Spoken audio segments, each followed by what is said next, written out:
Bismillahirrahmanirrahim. Assalamualaikum warahmatullahi wabarakatuh. Alhamdulillahi rabbil alamin wa bihi nasta'in ala umuri dunya waddin.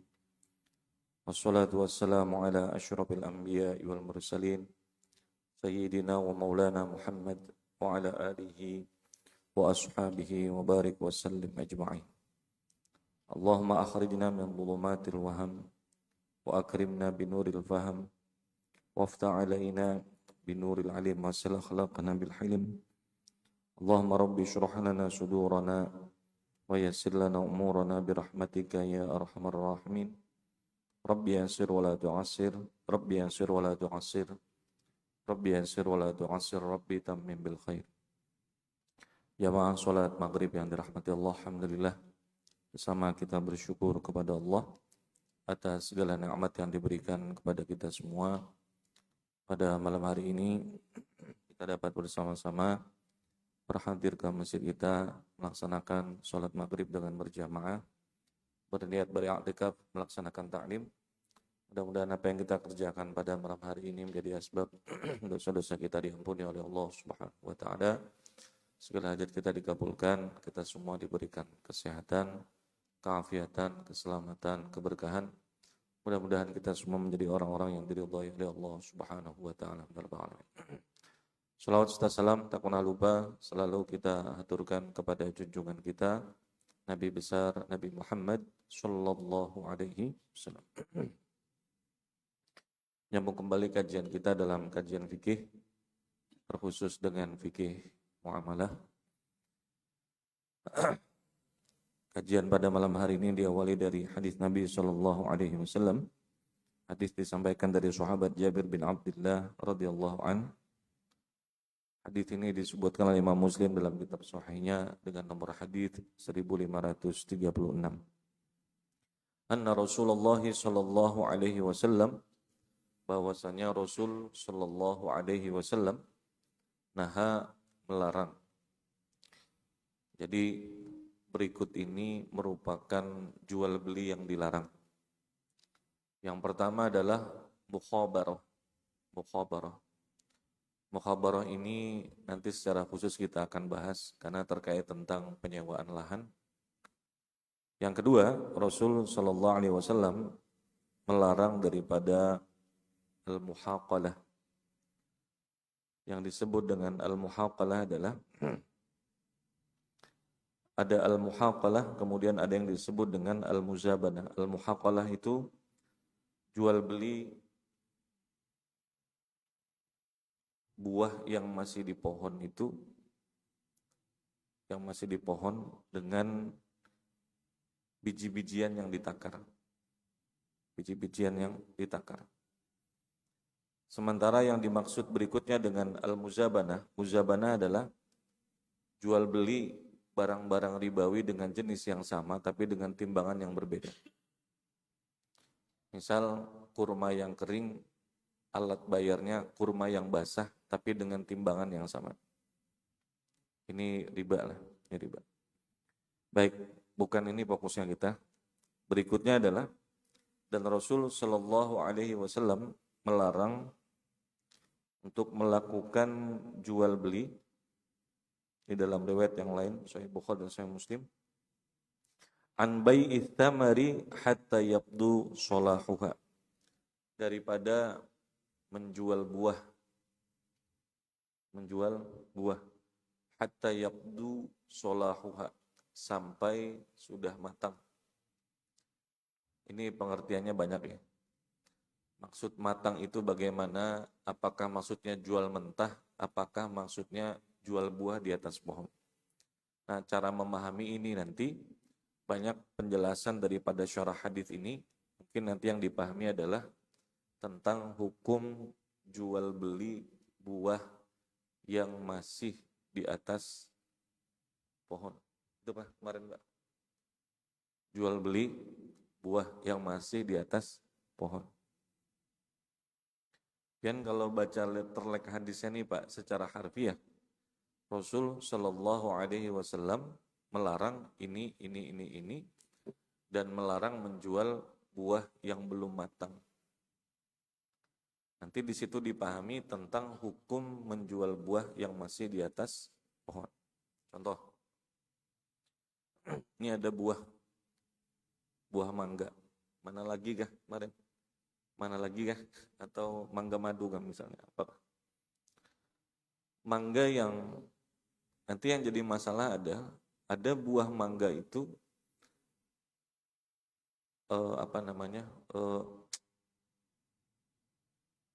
apa sih kalau lagi manis-manisnya tuh Bapak? Matangnya itu tidak terlihat dari warnanya Pak. Tidak terlihat dari warnanya. Kita bilang, bolehkah beli buah ini? Buahnya itu masih menggantung di atas pohon. Masih menggantung di atas pohon. Ini boleh atau tidak? Itu pembahasannya. Itu baru satu, Pak. Bagaimana kalau beli buahnya, ulun beli buah ini sepohonan. Nah, itu boleh atau tidak? Itu yang kita bahas di malam hari ini.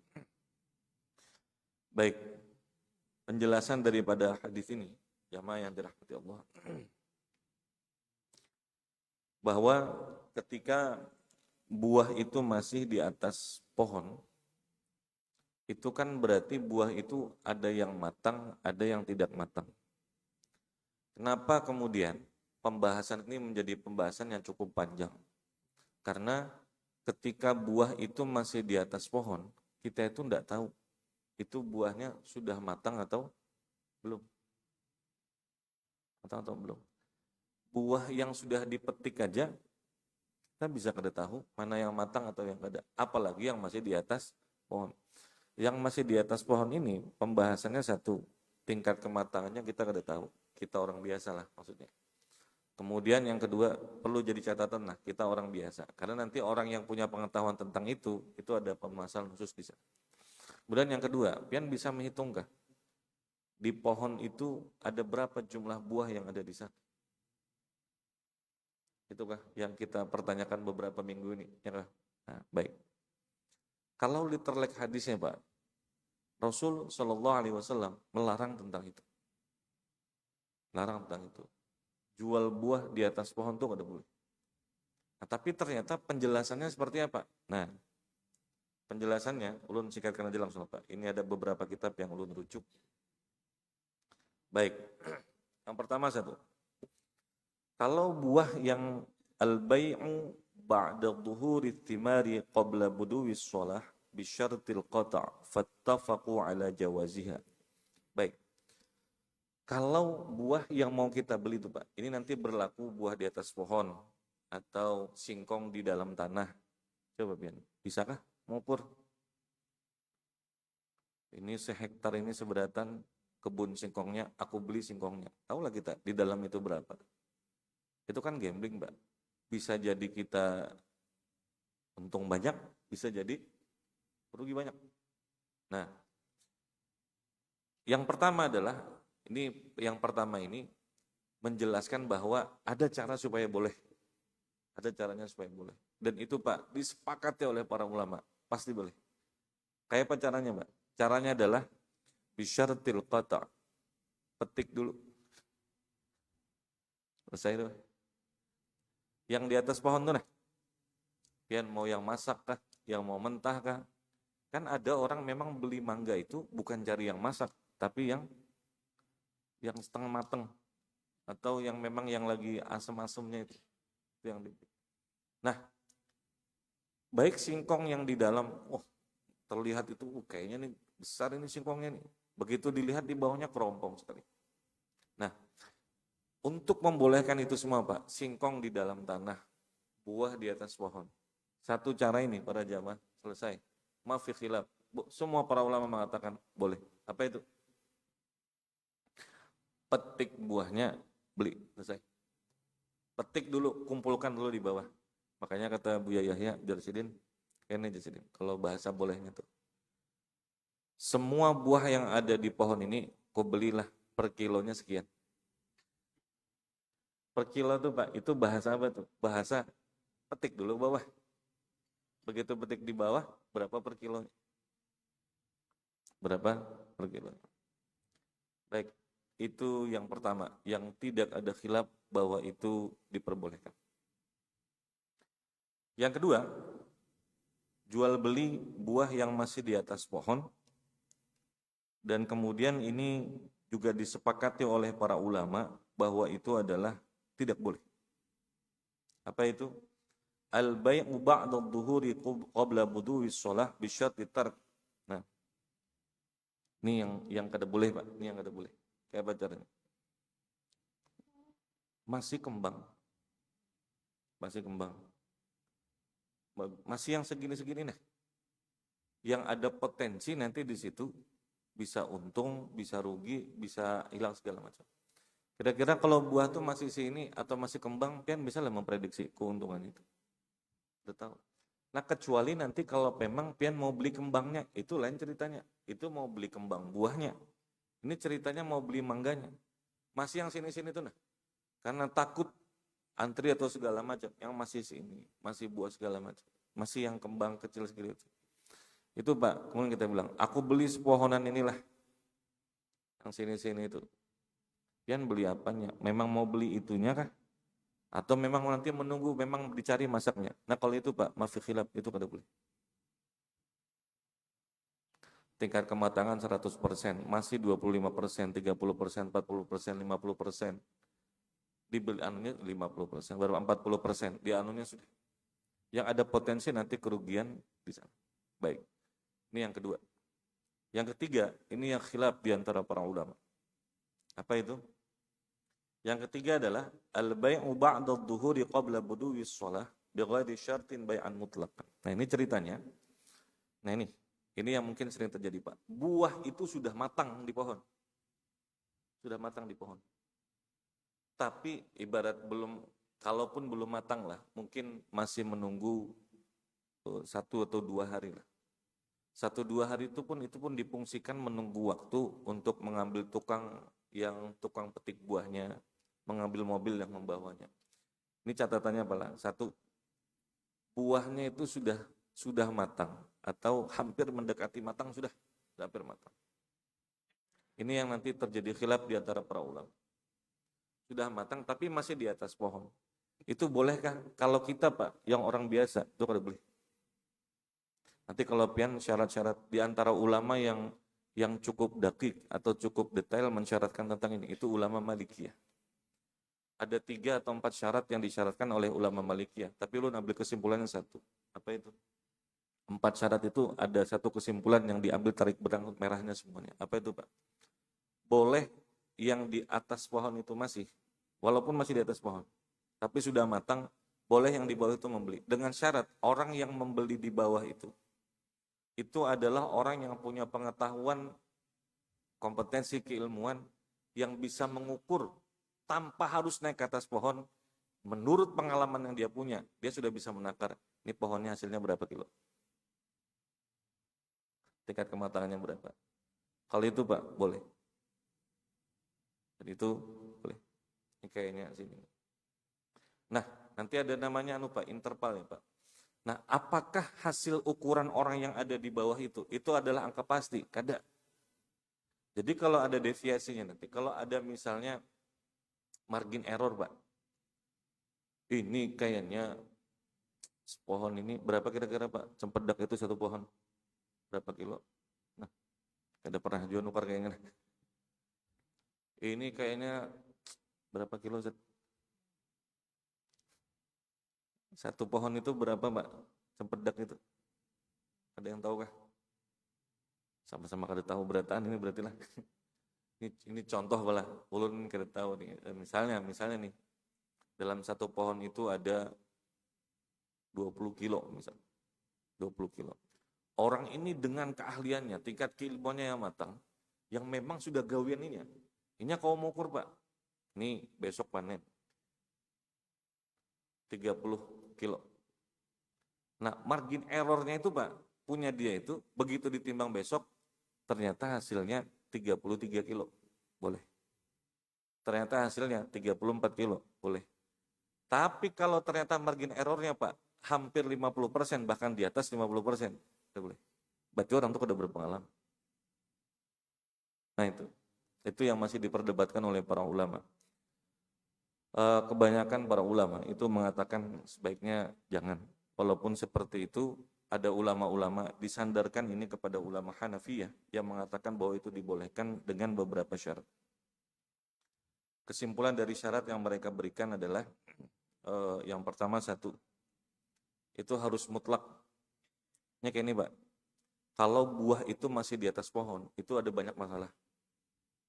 Apa masalahnya Pak? Satu, itu yang menurunkan buah dari atas ke bawah siapa? Maulah kada duit itu Pak. Duit itu Pak. Upahnya siapa yang upah itu? Tapi kalau si penjual yang menurunkan dari awal, itu jelas. Berarti si penjual yang punya pohon, itu yang punya. Tapi kalau ini Pak, kan masih belum jelas nih, siapa yang menanggung ini. Bisa rugi, bisa untung, bisa rugi. Nah, Imam Abu Hanifah itu mengatakan tidak boleh disyaratkan dengan syarat apapun. Tapi karena seharusnya dia beli, jadi harus ada kejelasan Pak, ini nah yang menurunkan, biayanya berapa, kemudian biaya angkutnya berapa, itu kan diperhitungkan. Tapi poinnya begini, kalau buahnya itu masih di atas pohon, cara yang paling selamat adalah turunkan, petik, hitung di bawah, bayar. Itu yang paling clear. Satu. Yang kedua, kalau ternyata belum matang, belum apa-apa, tiba-tiba mengharapkan karena takut antri segala macam, dibeli mentah ditunggu nanti, itu kada boleh. Itu yang masuk dalam hadis ini. Nah, yang jadi masalah, kalau sudah matang di atas pohon tapi belum diturunkan di bawah.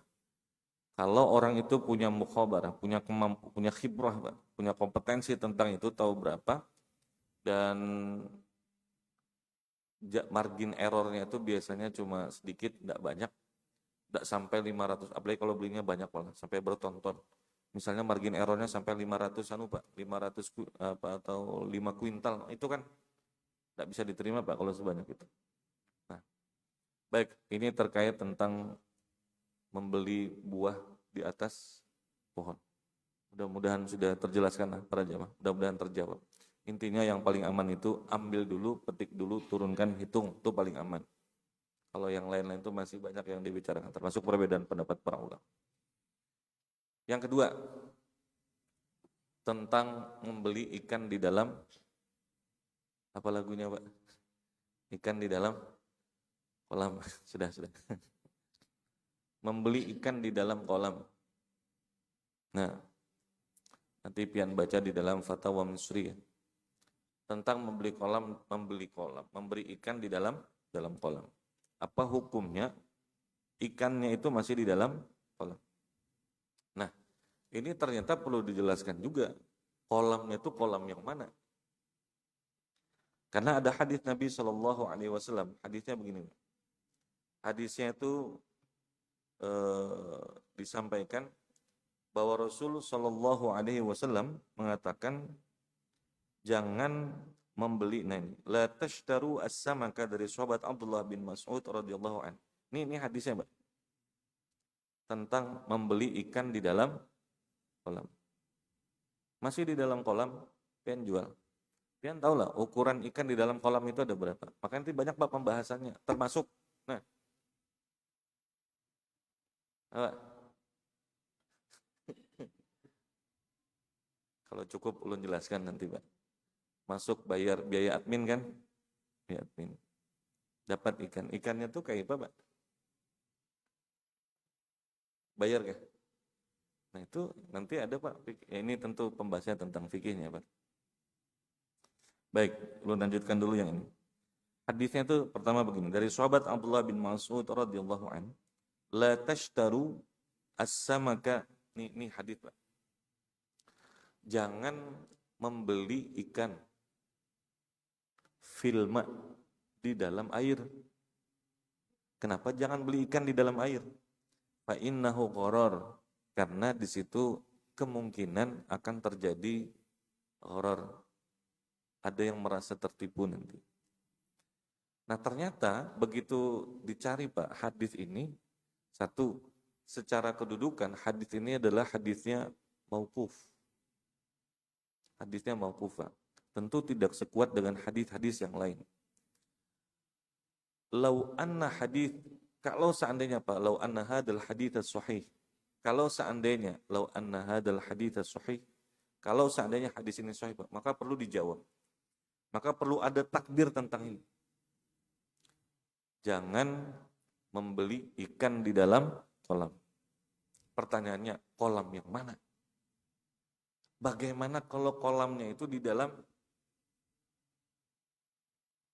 Coba, pian beli ikan hias, ikannya di mana, Pak? Di mana? Dalam kolam. Kalau pian pahami hadis ini secara literal, Pak, berarti wah, haram itu ya, beli ikan di dalam kolam. Tunggu dulu. Ilah hadis yang mengatakan, kenapa tidak boleh membeli ikan di dalam kolam? Karena takut ada yang merasa tertipu. Maka pertanyaannya, bagaimana kalau ikan itu dia berada di dalam air, berada di dalam kolam, tapi spesifikasi ikan itu bisa terlihat jelas, dan yang menjual dan yang membeli tidak merasa tertipu? Bolehlah. Dalam riwayat Imam Ahmad bin Hanbal, dalam madhabnya mengatakan, belum bacakan nasihat. Pendapat Imam Ahmad bin Hanbal, Amma-sadatul Hanabilah. Adapun ulama-ulama Hanabilah, faqad tawaqqafat sihhatul bai'i indahum. Mereka mengatakan sah atau tidaknya beli ikan di dalam kolam itu tergantung ala ayyakuna as-samaku fi ma'in shafin bihaitsu yakunu as-samaku mar'iyan fihi lil mushtari liyakuna ma'luman wa tantafi al-jahalat. Wa tantafi al-jahalat. Kata beliau, kalau seandainya ikannya itu berada di dalam air yang sofi, airnya jernih, bihaitsu yakunus samaku mar'iyan, ikan yang di dalam itu Pak bisa kita melihat, oh ikannya ini bentuknya ini. Kalau hadisnya itu kita baca Pak, jangan beli ikan di dalam air. Berarti seberatan ikan nggak boleh Pak. Nah tapi ternyata memahami hadis itu, kenapa kada boleh dijual di dalam air? Karena takut ada yang tertipu. Nah bagaimana kalau airnya jernih? Kolamnya dari kaca, bisa terlihat spek ikannya ini seperti apa. Maka ghorornya tadi itu terhilangkan. Nah kalau seperti itu para jamaah, menurut pendapat madhab Hanabilah itu diperbolehkan. Satu dapat poinnya Pak. Kalau ikannya itu bisa kita lihat speknya. Nah itu. Tapi bagaimana kalau ikannya itu kita ada tahu? Contohnya apa Pak? Ikannya di kolam. Itukah pertanyaannya semalam Pak? Kau beli ikan di dalam kolam ini sekolaman. Sekolaman. Begitu pian angkat, dikuras kolamnya, banyak. Apa yang banyak Pak? Biawak masuk juga. Macam-macam. Nah itu bagaimana para jemaah? Kan tidak tahu Pak. Bisa untung sekali, bisa rugi sekali. Ini yang dimaksud di sini para jemaah. Nah, baik. Di sini beberapa pendapat para ulama terkait tentang ini. Para jamaah yang dirahmati Allah. Ketemu poinnya nanti begini. Poinnya begini Pak. Ikan di dalam air itu bolehkah dibeli? Jawabannya Pak, dari 3 pendapat yang nanti habis ini akan saya bacakan, itu mengambil satu kesimpulan, boleh aja, dengan syarat si pembeli tahu ikan di dalam air itu ada berapa. Itu aja Pak. Sama dengan yang pohon tadi para jemaah. Orang yang beli tadi, walaupun masih di atas pohon, dia sudah tahu dengan kemahirannya, dengan pengalamannya, sudah bisa menghitungnya. Oh ini sekian. Margin error dari apa yang dia tebak itu Pak, itu jarang terlalu jauh. Itu yang di pohon, yang di ikan, sama. Dilihatnya. Keluar ikannya, bagus ikannya nih. Keluar berapa kali, oh ini seperti. Dan menurut pengalaman beberapa tahun, margin error dari orang ini Pak, itu sedikit. Nah itu beda. Belum bacakan pendapat Hanafi. Qad ajaza al-Hanafiyatu bai'as samaki fil ma'. Hanafi mengatakan boleh Pak. Ikan di dalam air itu boleh. Bolehnya bagaimana? Jangan langsung dipakai boleh-boleh aja. Yang di kolam tadi itu. Bolehnya bagaimana? Ida intafat al-jahalatu wal gharar. Apabila orang yang membeli itu dan yang menjual intafat itu tidak ada kejahilan di sana dan tidak ada yang tertipu di sana. Kenapa? Bi ayyakuna samaku, karena ikannya itu memang sudah diketahui Pak, menurut kebiasaan jumlahnya berapa, dan begitu diangkat biasanya margin errornya itu tidak banyak.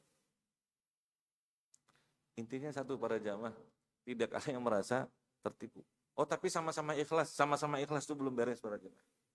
Sama ikhlas itu belum beres. Kenapa Pak? Ya satu ikhlas, tapi ikhlasnya sambil merasa tertipu kan tidak bagus juga Pak. Baik. Kalau Syafi'iyah mengatakan ada musihhatil bai idza kana sama'u bi birkatin wasi'ah. Kalau pendapat Syafi'iyah mengatakan tergantung kolamnya. Kalau kolamnya kayak laut, kayak danau itu lain lagi babnya. Itu tidak bisa diukur, Pak. Tidak bisa diukur. Tapi kalau kolamnya kecil dan ada orang pengalaman bisa dihitung, itu silahkan. Makanya yang paling aman caranya itu bagaimana? Sama kayak buah tadi.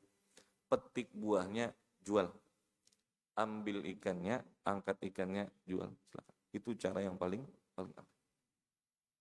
Ini terkait tentang ikan di dalam kolam tadi. Baik. Selanjutnya, sebelum membahas tentang mancing, ada yang ditanyakan, silakan Pak Rajul. Nah,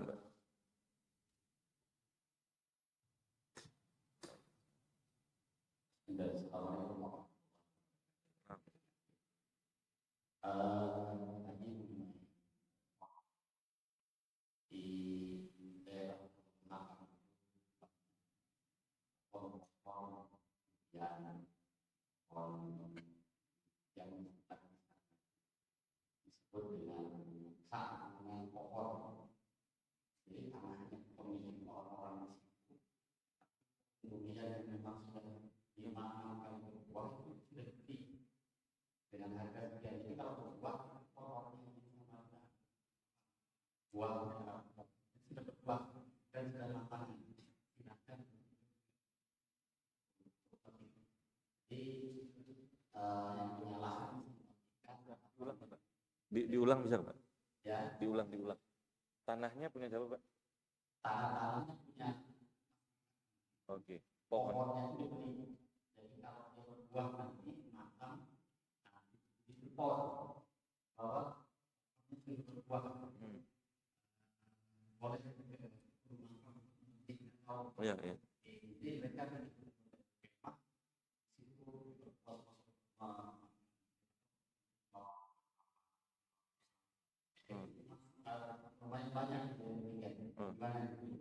Oke. Jadi ini belum matang lagi buahnya lah. Coba berpesan sudah berbuah. Buahnya itu ulun beli lah. Tapi belum ada akad transaksi jual beli kan Pak? Cuma berpesan aja nya. Jadi pohon itu pemiliknya bukan dibeli. Yang pemilik lahan tidak boleh.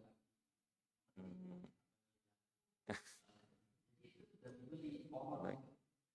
Itu berbuah seperti itu.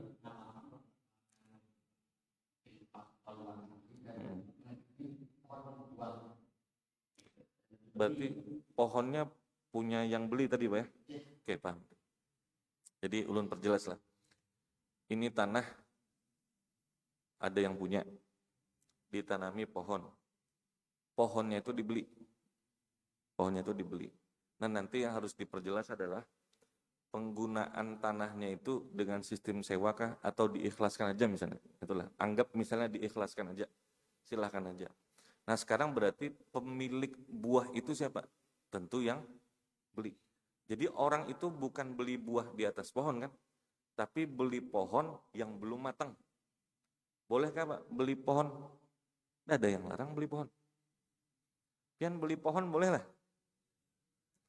Beli pohon boleh. Tidak ada yang larang. Beli apa lagi yuk? Beli yang masih tunas-tunas itu. Boleh Kak? Boleh, tidak ada yang larang. Nah habis itu pian tanam Dan kemudian tanahnya itu kayak tadi lah akadnya, mungkin diikhlaskan atau apa. Nah, mungkin yang nanti harus diperjelas adalah ini kan akan terus perlu perawatan, Pak. Nah, siapa nanti yang merawat itu, diupahkah sistemnya atau seperti apa? Nah, begitu kemudian sudah besar, matang, nggak tahu berapa lama, kemudian berbuah. Nah, ketika berbuah, ditelepon. Ini buahnya sudah masak. Lalu datangan yang dari Samarinda atau dari Balikpapan untuk ke situ. Sebenarnya tadi mau bertanya lagi Mas sebenarnya. Itu datang ke sana yang punya pohon untuk makan kah? Karena ada yang datang mungkin mau jual lagi kan gitu ya Pak. Itu sebenarnya tidak ada masalah Pak. Dua-duanya jawabannya sama. Nah, apakah ada masalah di sini? Tidak ada masalah Pak. Kenapa tidak ada masalah? Karena pohonnya itu punya siapa Pak? Punya yang orang tadi. Datang dan dia makan. Dia makan itu bukan untuk membeli buah, tapi untuk menikmati buah dari pohon yang sudah ditanam sebegitulah. Bolehkah itu? Tidak ada masalah Pak, silahkan. Dan itu jauh lebih aman menurut Anda. Karena pian memang bukan beli buah di atas pohon. Bahkan luar biasa baiknya orang di sana berarti. Sampai diteleponkan, buahnya sudah matang. Ini ada juga Pak yang belum diteleponkan, hilang sudah buahnya. Nah, itu ada ini Masya Allah di sana diteleponkan, dijagakan, tanahnya dipinjamkan. Coba bayangkan itu. Nah, jadi kalau seperti itu anunya boleh. Itu boleh. Wallahu a'lam. Ada lagi? Silakan, Pak.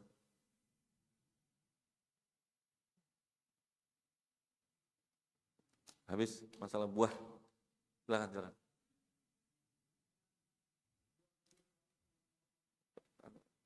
Ada, Pak. Ntar.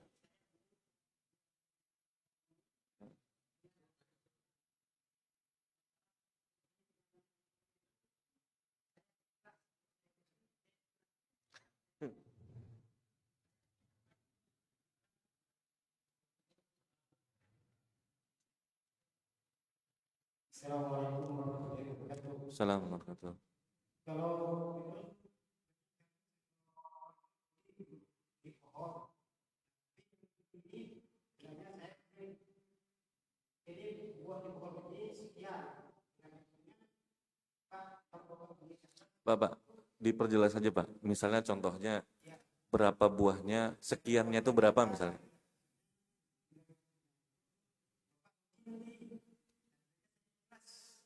beli ini waktu kemudian tentang saya ikhlas baru dibolehkan.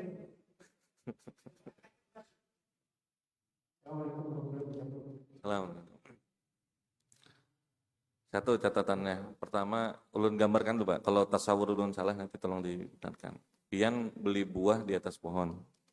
Belum dipetik kan? Belum dipetik. Buahnya itu belum matang. Oke. Habis itu pertanyaannya, pian beli buahnya itu memang mencari seperti itukah atau menunggu matang?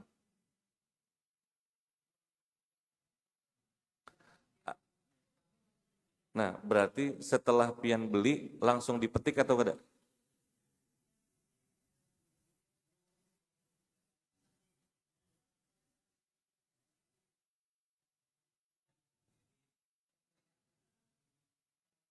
Rugi nanti. Nah, oke. Pertanyaannya begini, Pak. Habis pian tadi itu kata si penjual, rugi pian kalau beli ini, rugi. Ya kan? Pertanyaannya, satu, pian memang mencari buah yang itu kah atau memang menunggu matang? Menunggu matang. Oke. Pertanyaan yang kedua, habis pian beli tadi itu langsung pian petik atau tidak? Langsung dipetik. Selesai. Kalau pian langsung petik, Pak, selesai. Boleh. Ittafaqu, itu sepakat para ulama. Pian nih, melihat apalagi pian tahu spesifikasi buahnya.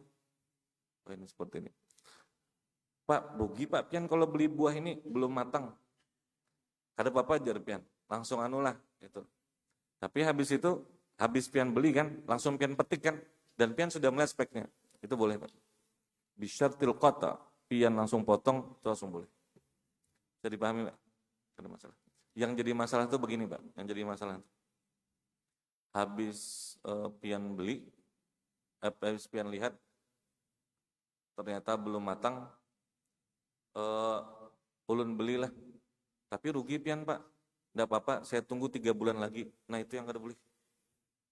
Tapi ulun ikhlas saja kalau rugi jar. Bukan masalah ikhlasnya atau kadanya Pak. Ada orang rugi, ada kalau Pak. Wah rugi yang jar. Jual beli mobil. Habis itu maklarnya dapat 12 juta. Maklar. Belum berjauh lagi pembelinya. Masih ada di situ pembelinya. Disambatnya sudah. Bah untung kita jar 12 juta. Kan rugi berarti Pak 12 juta. Di pendengaran tuh dengar. Ikhlaslah kita tuh Pak. Nah sudah gini, ku ikhlaskan aja jar. Tapi ikhlasnya kita itu kan lain Pak. Maksudnya begini loh. Kita ikhlas itu Pak, bukan membenarkan apa yang boleh, apa yang kada boleh. Itu maksudnya. Riba. Aku ikhlas saja jar, kada bapak aku rugi jar. Tapi riba Pak. Ya tapi kada boleh. Bukan ikhlas atau kada ikhlasnya, tapi pelanggaran hukumnya atau kadanya. Nah jadi kalau tadi itu Pak, pian langsung petik, langsung ambil, itu boleh. Tidak ada masalah lah. Yang paling aman tuh gini caranya Pak. Yang pian tadi itu kasusnya. Ambil buahnya, tarik, begitu di tangan, bayari. Itu selesai deh. Karena pian beli buah di atas tangan. Silahkan, ada lagi ke Pak? Salam.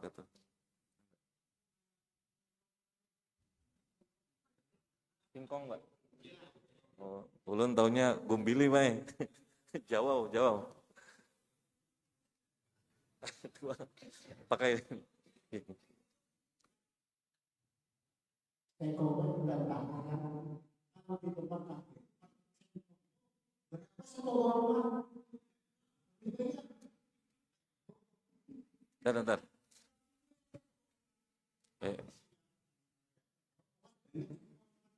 Borongan itu sudah dikeluarkan dari tanah atau belum, Mbak? Nah. Ini ulang perjelas lah para jamaah. Ini singkong masih di dalam tanah, yalah. Habis itu kutukari borongan jar. Misalnya seborongan itu berapa meter, Pak? Oke, 10 kali 10 seborongan saat itulah. Pian bayangkan, Pak, dari ulun jelaskan dari tadilah. Buah di atas pohon, ikan di dalam air. Yang paling misteri itu adalah singkong di dalam tanah, para jamaah. Bujur lah. Pian kalau buah di atas pohon Pak, itu dengan kemampuan orang tuh masih bisa. Oh ya. Orang dengan ikan di apa itu di dalam air, ini masih oke lah. Margin errornya tuh mungkin masih ada. Tapi kalau singkong di dalam tanah Pak, hanya orang-orang yang berilmu tinggi aja yang tahu di dalam itu. Kan di dalam tanah kan, dalam tanah. Baik. Jual beli yang seperti tadi Pak. Termasuk singkong di dalam tanah. Ulun kebetulan Pak, pas belajar tentang ini, contohnya tentang singkong di dalam tanah. Pas kebetulan contohnya tentang itu. Singkat ulun lah, guru ulun lah, biaya itu sini jelasin. Termasuk yang kada boleh itu Pak. Jadi cara menjualnya itu, jangan sampai ada koror di sana. Jangan sampai ada yang tertipu di sana. Tertipu. Nah beliau habis itu mencontohkan cara langsung. Singkong di dalam tanah itu keluarkan dulu. Ambil dulu, keluarkan. Supaya jelas berapa anunya ini. Menurut ulun lah, sehebat-hebatnya orang Mbak, sehebat-hebatnya orang, kayaknya kada ada yang tahu berapa ukuran singkong di dalam tanah itu. Ulun betakon lunah, pian bisakah menebak berapa jumlah berapa besaran singkong di dalam tanah itu hanya dengan melihat batang yang ada di atasnya. Kecuali jawabannya begini Pak. Kalau ada orang yang memang punya kemampuan yang sudah teruji, hanya dengan melihat batang pohon, itu hasilnya bisa dia ukur. Nah kalau itu pengecualian. Kenapa Pak? Dan memang sudah teruji bertahun-tahun. Margin errornya itu kecil.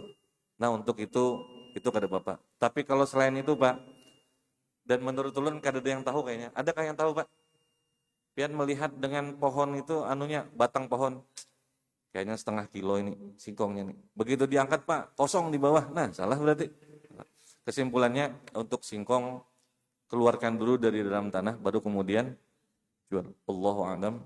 So, insyaallah nanti kalau di pekan depan kalau ada saya akan lanjut tentang ikan di dalam air, tentang Mancing. Ada duit admin, ada duit lomba, ada segala macam. Sudah kita bahas di pertemuan yang akan datang saja. Siapa di sini yang ketujuh mancing, habis dapat dilepas, habis dapat dilepas. Yang mahal tuh jurujutnya aja. Tapi pian apanya yang dicari? Pian dapat lah. Robek ke mulut ikan itu, Pak.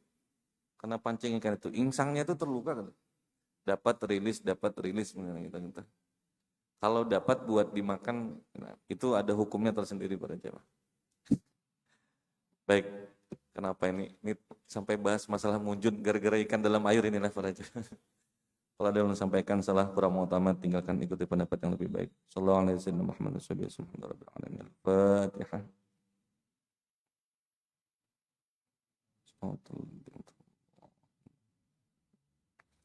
Bismillahirrahmanirrahim. Alhamdulillahi rabbil alamin. Allahumma shalli wa sallim barik ala sayyidina Muhammad wa ala alihi wa sahbihi wa barik sallallahu. Allahumma inna nas'aluka ilman nafi'a wa 'amalan mutaqabbala wa rizqan halalan thayyiban. Allahumma barik lana fi Rajab wa Sya'ban wa ballighna Ramadan. Allahumma inna nas'aluka ziyarata Makkah wal Madinah. Barakati nabiyika Muhammadin sallallahu alaihi wasallam. Sallallahu alaihi sayyidina wa Muhammad wa sallam. Alhamdulillahi rabbil alamin.